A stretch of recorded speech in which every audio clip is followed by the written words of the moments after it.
All right, let's get the latest from Italy now. We're going to cross over to Rome and joined by Sonia Logre. All right, Sonia, I want to start off with a line which I found quite shocking, and that is the head of the agency that's collating all the data in terms of infections, in terms of deaths. She said that the number of coronavirus cases in Italy is probably 10 times higher than the official tally.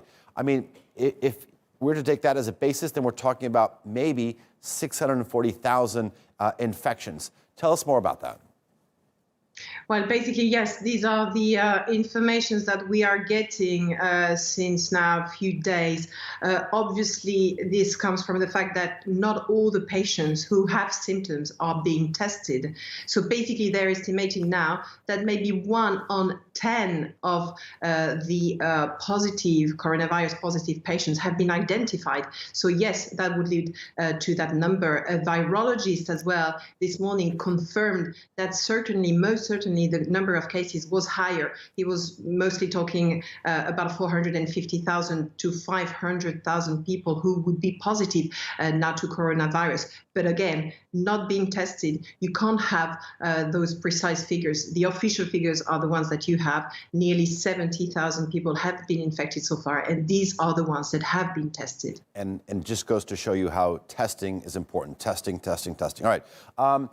So much of this is how you read into the numbers. Yes, they're another very high day in terms of death tolls, over 700 in one day. But at the same time, the rate of increase of new infections seems to be slowing down. Is there a hope that some sort of peak or may have been reached, or perhaps a plateau? Yes, this is basically the hope, and it was as well it was said today by an official from the WHO that actually the peak in Italy could be reached this week or at the beginning of next week. Obviously, everybody looks at the figures of the infections. Obviously, the deaths are important as well, but it's the number of infections that gives the signal to the authorities.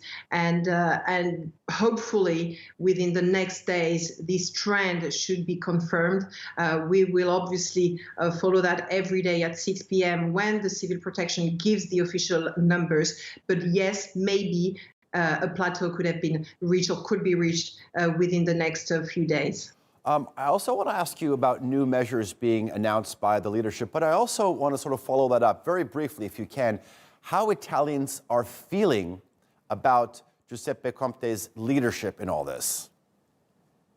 Well, that's a very interesting question. They, I guess, fully trust him in the way that for nearly 2 years and a half now, and most probably for decades in Italy, it was always about politics and about obviously left, right battles which were never ending. And for once, maybe in the recent history of Italy, we're no longer hearing about political rivalry here. So everybody is behind him. They trust him. He was right from the beginning very aware of the situation and decided very early. It was the first country in Europe to decide those measures. So basically now that the Italians see that other countries in Europe are following the lead of Italy, they basically trust him, and they are respecting the laws. Not all of them, obviously. You always find someone that goes out for no reason. But I guess there's been a change in the mentality, and basically, they follow the leader now. So a thumbs up for the Italian Prime Minister. You know why I asked that? Because later on in the show, we're going to be talking to another expert, and he's going to be sort of breaking down how world leaders differ in their style. All right, Sonia Logre, live for us in Rome. Thank you very much.